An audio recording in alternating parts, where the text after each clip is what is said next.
साई सच्चरित्र अध्याय 14 अपनी अनुभूति। अध्याय 14 में साईं बाबा के दिव्य चमत्कारों, उदी की शक्ति और बाबा के द्वारा भक्तों की रक्षा के कई प्रमाण मिलते हैं। ये अध्याय बताता है कि बाबा के लिए कुछ भी असंभव नहीं था। वो भक्तों के मन की बात जानकर उनकी रक्षा, रोगों का नाश और जीवन में शांति लाते थे। 1. उदी का महत्व। बाबा अपने धूनी से निकली उदी भक्तों को देते थे। ये उदी रोगों से मुक्ति, संकट से रक्षा और मन सिद्धि में मदद करती थी। बाबा कहते थे, उदी शारीरिक और आध्यात्मिक दोनों रोगों का इलाज है। 2. मद्रास के भक्त और रोग मुक्ति। एक भक्त जो मद्रास से आया था, गंभीर रोग से पीड़ित था। बाबा ने उसे उदी और आशीर्वाद दिया। वो भक्त पूरी तरह निरामय हो गया। बाबा ने उसकी भक्ति का परीक्षा लिया और सफल भक्त को कृपा दी। 3.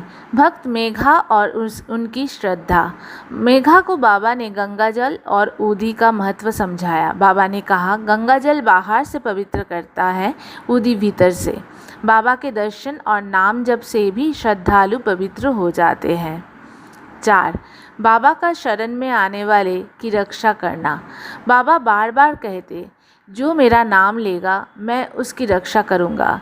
इस अध्याय में कई प्रमाण मिलते हैं जहां बाबा ने रोगियों को ठीक किया, भयभीतों को साहस दिया और विकल मनुष्य को शांति दी।